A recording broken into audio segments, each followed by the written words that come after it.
It's an exciting time to be in Unama'ki, Cape Breton. We're having an economic renaissance. The Cape Bretoners I come across are doing amazing things out in the world. Throughout this series, we'll show you why there's never been a better time to invest in Cape Breton. I'm your host, Michelle Sampson. For many Cape Bretoners, outmigration is a rite of passage. They leave for school, for work opportunities, for the adventure of it. We see this as a loss for the island. But what if our so-called lost Capers are actually an incredible asset? That's the view of today's guest, Sean Meister, the president and CEO of Global Bluenosers. In this episode, he makes the case that our diaspora, more on that term in a minute, can drive economic development right here in Unama'ki, Cape Breton by opening doors to investment, mentorship, and new export markets. Whether you're firmly planted here on the island or a global Cape Bretoner yourself, keep listening to find out how you can tap into the impressive network that Sean is building. Hi, Sean. Thank you so much for joining us on Invest in Cape Breton. Absolute pleasure to join you, Michelle. Thanks so much for having me. All right. So right off the top, why don't you tell us about what Global Bluenosers is and how it came to be? Well, I'm a Nova Scotian, so I'm going to try to keep this short, but, it's a long journey. Global Bluenosers, what it is right now, we're a federal not-for-profit that's focused on diaspora engagement, which is a word that not a lot of people know, but diaspora meaning sort of the population away from a homeland. So I always say it's a community for Nova Scotians by birth or by choice outside of the province. So we're very much focused on reconnecting people back to the province and to each other. The way that we came about goes all the way back to my own time living away. I was an obsessive Nova Scotian when I was living away, always trying to find ways to reconnect and to find other Nova Scotians. So when I moved home, I really started to re-engage with that community through an economic development lens when I was working for the province. And that just sort of fed an obsession with this idea of diasporas and communities abroad, and led to, during the pandemic, posting a lot about Nova Scotia, starting to really engage with the community, and then launching a podcast to introduce people to the vast community of Nova Scotians and Cape Bretoners around the world. That slowly evolved into hosting kitchen parties around the world, because why not? Might as well get on a plane and bring Nova Scotians together.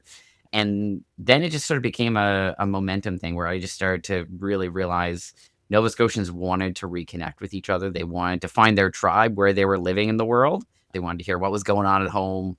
They wanted to find ways to re-engage and stay connected and give back in any way they could.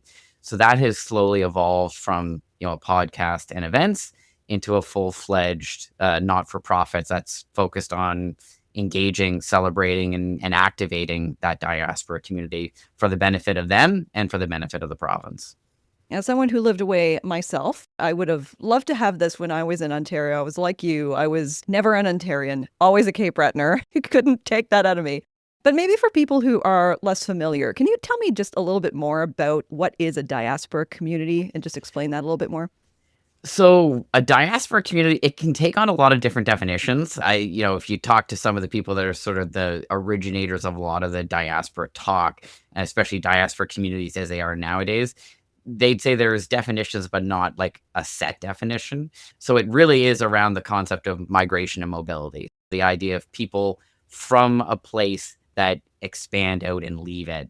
For me, I define it as not just those born and raised, but sort of a broader definition of, especially in a place like Nova Scotia, where we have so many universities and post-secondary, it's also people that have a strong affinity to the province, or people that are sort of heritage diaspora. So, their parents or grandparents left years ago and they've descended from that diaspora. One thing I think any Nova Scotian, or especially Cape Bretoners, will understand is that if you've got even the slightest connection to the place through a grandparent, even if you grew up in Calgary or London or somewhere around the world, you're probably going to have spent some time here, so you have an affinity. So it really does come down to individuals who share sort of an affinity or love for a defined place, and in this case, Nova Scotia. So it's a hard definition. There's a lot of different ones out there, and I find each jurisdiction, each organization that focuses on it takes a different angle. But I always sum it up. It's people living outside the province who are Nova Scotian by birth or by choice. Mm. Yeah, the ones with heritage is so interesting because I've seen it. Like those summer vacations can go such a long way.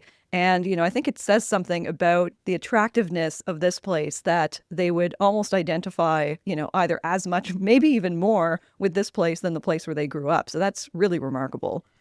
I think it's really important to highlight that because it's, for me, what I found through this work is there's no real way to predict how someone's going to feel about this place. Some of the most passionate supporters of Nova Scotian companies that I've worked with are people that weren't born here. They fell in love with the place either through school or through work or just by a random vacation and then slowly got more and more pulled in. Then maybe they bought a cottage and then they started to spend more time here, but they got drawn in. And through that, they developed a really strong affinity for the place and a love for the place.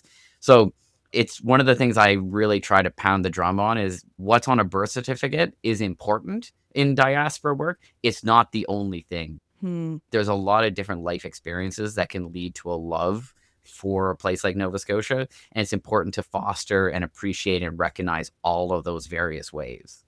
Hmm.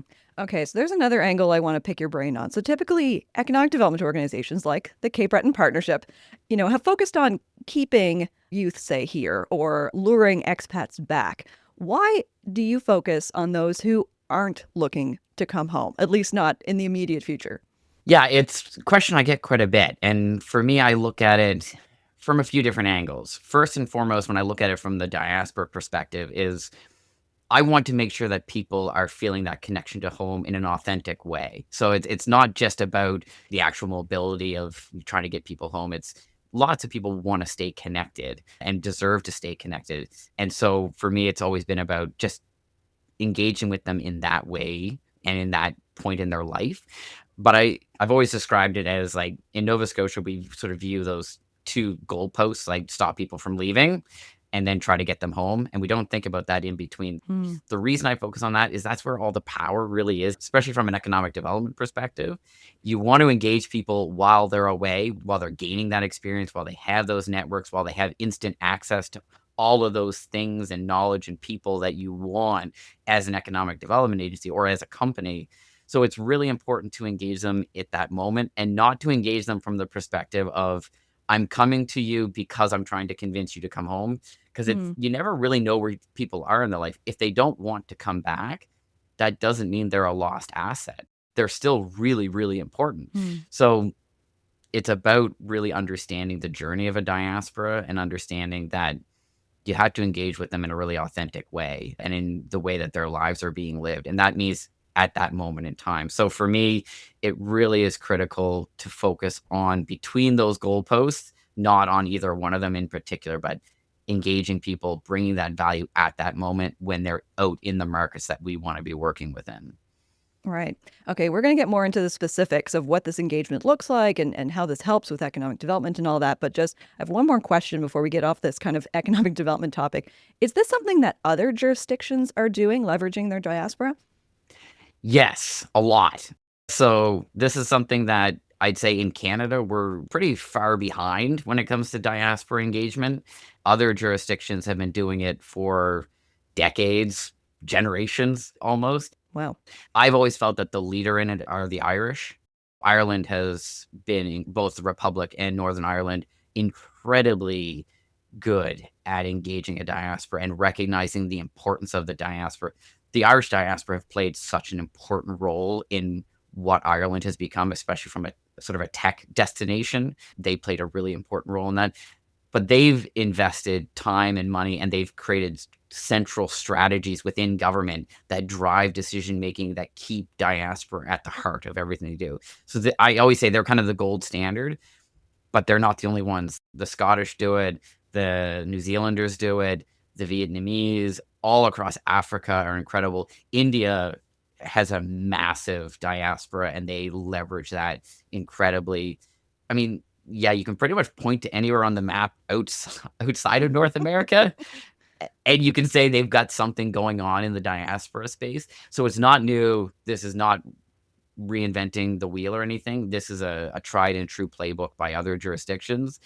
And from my perspective, it's been about how do we get Nova Scotia catching up. But broadly, Canada just as a whole has not been great at it. So yeah, lots of people are doing it. Okay, so let's get more specific. Can you tell us about the global Cape Bretoners in your network? They're probably the most passionate, and I Yeah. apologize to all the other regions of the province when I say that. My fellow South Shore people are gonna probably fill my inbox when they hear that. The Cape Bretoners are a unique group, and I say that with all the love and affinity that could come from that. It's really interesting. When I was living away, the way I described myself was I was a Nova Scotian, and then I was a Canadian, and that's kinda how the tier was. With Cape Bretoners, they're a Cape Bretoner, then they're a Nova Scotian, and then they're a Canadian. And you can really see the importance of identity based on how that is. And then when you really talk to them, they'll get down to the county or community level. It's a strong level of just passion and love. I don't think I've met a group quite like Cape Bretoners when it comes to standing up for home, warts and all. I think that's one of the great things about a diaspora is, when you leave, you really can view the place from the good and the bad. Often you've left because of economic reasons. We're lucky in Nova Scotia and Cape Breton. People are leaving for opportunity, not because of war or conflict. Hmm. So when you leave, you'll often look back and say, oh, I kind of wish they did this at home or that at home to make things better. But you're looking at it from a place of love. And the Cape Bretoners are sort of like the next tier up in that. They're very passionate, but they're also really, really accomplished. Hmm. So, I think that's one of the things that we don't talk about enough is the folks that have left have done amazing things. And the Cape Bretoners I come across are doing amazing things out in the world. And I say that Cape Bretoners both by birth and by choice. There's, with Cape Breton University, there's lots of people that come and fall in love with the place and go out. So it's a large group. They're all very passionate about Cape Breton, and they're talking about it to everyone in their networks. They're always trying to drive people to Cape Breton for vacations, wherever they live. So yeah, they're best summed up as just very, very passionate and very accomplished. Yeah, where are they? What industries are they in? Is there any kind of concentration or is it all over the board? It's all over the board in a lot of ways. I think that's sort of the nature of what I've seen through this, and we're starting to gather some data that will hopefully give us more clarity on that. At this point in our journey, a lot of it's anecdotal. The community that I deal with, they're typically sort of in that middle to upper management group. So they're more established, they're ambitious, they're working in everything from tech to life sciences to manufacturing, oil and gas. You go across the board, there's going to be people from Cape Breton and from Nova Scotia in those industries. And they really are spread all over. Like you kind of, it's concentric circles in terms of where people are located. So, the largest group would be elsewhere in Canada. Then you get into the US, that's where the next biggest group. And then you start getting into areas like the UK, very large populations. I've come across lots of Cape Bretoners when I've done events in London. But then further and further out, Australia, into Southeast Asia, you can find them everywhere. I've found people from Cape Breton and from Nova Scotia pretty much in every part of the world, and they really are across the board in terms of what they're doing. But again, like I said, they're accomplished. The ones I'm dealing with are sort of in that management group or even early in their career on a going quickly up the ranks. But that's what I've seen. Yeah, okay. So can we get into more detail about how these global Cape Bretoners are looking to stay engaged and how they're looking to give back? Yeah, so it is a very individualized thing. Our focus is to give pathways for people to contribute back if they want to, but everyone's going to have different ways. It can range. The range of contribution can be anything from wanting to help a fellow Cape Bretoner that's on the ground in another market, either moving there or traveling there. So just very quick one-off help, all the way through to wanting to help companies access sales networks to get, on the ground insights, to invest in companies, to advise and guide, but then also wanting to contribute from a philanthropic perspective. So they want to, take what they've earned, because typically a diaspora population has fairly high earning potential. That's sort of part of the dynamic when people leave. So they might have access to a bit more capital. They're looking to deploy that back home if they can easily find the routes to do that and are engaged in more of they want to do more than just write a check. They typically want to be able to contribute, but then also advise and guide and add that knowledge and experience that they've garnered from the time away. So that's really what it is. When they're wanting to give back, often it's through companies. They're wanting to support companies, but also to community and initiatives on the ground. And then right to the individual level, they want to help people either in the diaspora or back home, particularly through the knowledge and experience that they've garnered in their lives. So, are there any particular kinds of Cape Breton-based businesses, professionals, organizations that can really benefit from engaging with them? The ones that are going to benefit the most are companies that are looking external. So if you're an exporting company, and by exporting, again, I mean outside of the province, it doesn't matter what size you are, but if that's sort of your objective is to grow and scale, that's where this community becomes really beneficial, because then you can sort of access the full suite of knowledge from them. So any company, any business owner, any entrepreneur could benefit from the knowledge and insights from the Cape Breton diaspora. That's just a fact that I think every jurisdiction has seen. You're going to learn something from talking to other people, and you're especially going to learn something from talking to people that have lived and grown careers and businesses away from where you've experienced. But particularly if you're looking to then sell and grow into international markets, if you're looking to draw in investment to help grow and scale, that's where those knowledge and insights become that much more important. Because if you're a company in Cape Breton, say you're a tech company, you're a life sciences company, or you're a consumer goods company, and you've earmarked that you want to go to the UK, not only can you get the strategic guidance from people on the ground in London or elsewhere in the UK on how to build that plan, how to do it properly. When you get to the point that you're ready to go, they're also there as a resource to start opening doors. And when you get on the plane and go over there, because you need to when you're an exporter, they're then going to be there to welcome you. They're going to take you out for dinner. They're going to introduce you to people. They're going to tell you where to go, what to do. So you really start to get that full value of having somebody in your corner who understands both worlds. They understand your operating environment in Cape Breton, and then they understand the operating environment of the place that you want to tackle as a business.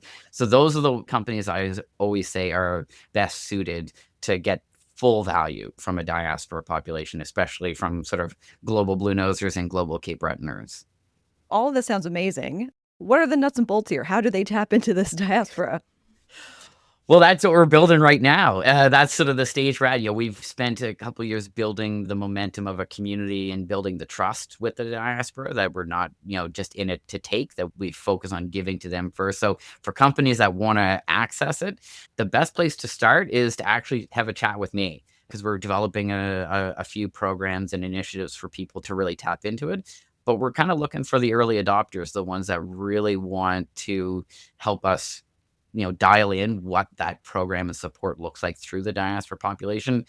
So the best place to start is me. Connect with me on LinkedIn, or I'll provide my details. You can share with anybody that's interested, but have a chat with me.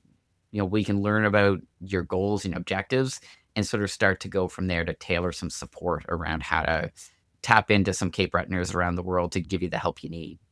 Great. We'll put those details down in the show notes. But as Nova Scotia's LinkedIn guy, that's a great place to start with, Sean. LinkedIn is an easy place to start. Yeah. So, you've talked about how the expats that you're working with have very successful lives. It sounds like they have very exciting lives. If someone maybe is listening who has been thinking about going abroad to get some global experience, can you help them as well? Absolutely. So that we've seen happening quite a bit when people are looking to go.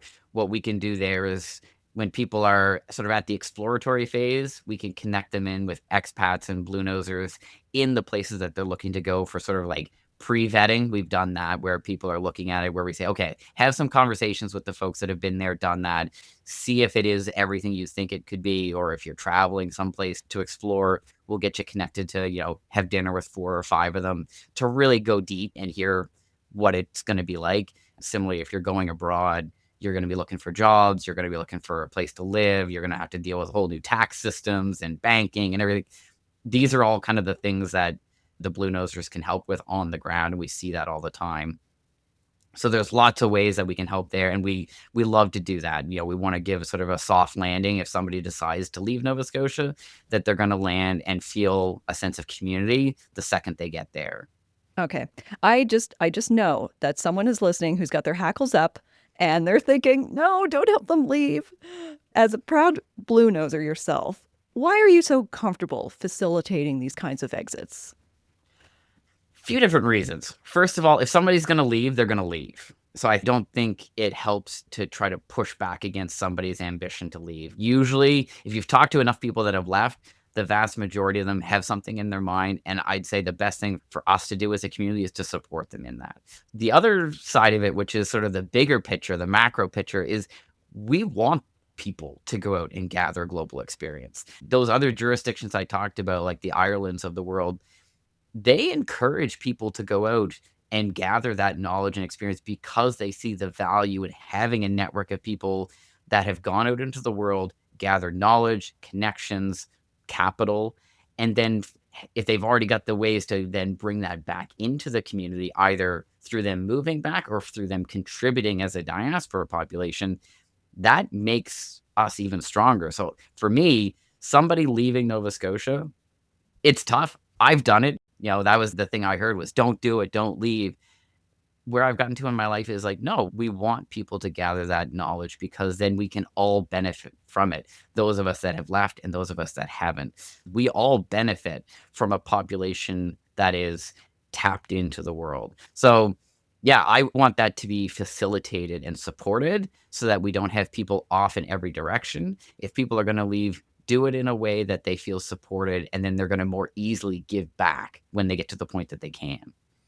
Yeah, and I'm not worried about this creating mass exodus either, because there are some people who absolutely want to go get that global experience, and then there are other people who are like, I am very happy here. Thank you very much. And it's true. And the other reality is that by design, through every diaspora population, a percentage returns home. So Mm. people are going to come back too. Are all of them? No. And that's completely fine. But a percentage will come back. So it sort of restocks the shelves. That talent does come back. And if anything, we should be having conversations with that population to learn what are their motivations for leaving? What are their motivations for returning? And then how can we take all of that knowledge to better design systems and policies here to be supportive not just of those that stay, but those that leave, and how to address the things that, there are going to be problems here that make people want to leave and things that make people want to come back. So we just have to do better at getting that information so that we can address that. We control the things that we can control and not control the things that we can't, which is people's individual motivations. Yeah, absolutely. Okay, so you already kind of mentioned that you're looking for your founding members. Tell us a little bit more about your memberships as they're going to roll out over, say the next number of months or even years if you've got that planned out, and who should consider getting a membership. Yeah, so that's really been at the core of our organization growing. We're a not-for-profit and we don't take any sort of core funding from government. So we needed a revenue plan. The membership and that official way for people to buy into the community has been a key part. A really light touch membership. So we have launching this week our founding members. So that'll be a group of 30 people that are sort of through the gate first and really help us dial in what the community looks like from an engagement perspective. And then we're just going to have two sort of core memberships that people can join, a general and a premium. Really, again, all focused on people who understand the value of networks in their careers. It's a professional network, so there's a large social component, but the real focus here is about joining a network and a community that's there to lift you up on your professional journey. So that's the first and foremost thing. So if somebody doesn't need a network in their career, if they're in a career where that doesn't mean anything, they're probably not going to be the right one. But if you really want to be surrounded by a global network locally where you live and in cities around the world, that's really who it's for and how to accelerate that in a really Nova Scotian way. So yeah, we're rolling that out. It's going to be focused on bringing people together through in-person and virtual events, really looking at ways to facilitate connections amongst each other, how to support one another, and then how to turn that into giving back to the province through supporting companies and things like that. So That's the focus. It's for ambitious professionals around the world with any sort of connection to Nova Scotia who want to really build up their network and contribute back to the province as well. And you're also including in your memberships as an option the Boomerang Bluenosers as well, right? Yes. So that's a fun one that we've added in, which I don't know why it took me so long considering that's who I am. And you and I are both in that category. Like I said, a part of a diaspora population is that a percentage of people return. That's a unique journey in and of itself. I've been going through it for 8 years now, where the return back is not what you expect. So we wanted to add in a way for that community to join into Global Bluenosers, to support one another on the ground here in Nova Scotia, wherever they are in the province, to give them access to that global network. Most of them have lived internationally, so they in their careers can then tap into the Global Bluenosers in a way that they really know how. And then for people that do decide to want to come home, it gives a nice soft landing. Just like we want to help people if they're going to leave the province, give them that soft landing in a city where they're going. When someone decides they want to return home, we want to give them a soft landing of a community that understands that journey. And so that's who the Boomerang Bluenosers will be. So those are the two categories: the folks that have left and are still away, and the people that have left and returned. And that's going to make up Global Bluenosers over the short and medium and probably long term. Yeah, I had the pleasure of joining your Boomerang Bluenosers event that you held in Halifax last fall. And I really found this group just so eager to help, which is so great. Like, I think sometimes people might wonder, well, I can join this thing, but, is it just going to be crickets? Yeah. And that is certainly not the case. Well, I mean, there's rarely crickets when it's Nova Scotians involved. So I think that's been maybe the thing that I've loved the most of this journey for me is it's very much tapped into the human side of Nova Scotia that I always knew about, but until you really purposefully look at it, you don't recognize it. I always say that pretty much everyone that engages at my events or that I talk to or whatever it might be, the number one thing they ask is how they can help. And I think that just says so much about who we are as a people, that the first instinct isn't to say like, what can I get? It's how can I help? And I think that's what, the Boomerang Bluenoser event, I think we saw it in that, is people wanted to help each other out. I see it in the events when we host them around the world, when we do things virtually. Same thing is people want to give. They want to give back to each other. They want to help. And I don't know, I just find that really refreshing in a world that sometimes can feel like people aren't thinking about how they want to help each other out. Right. And for these memberships, how can they sign up?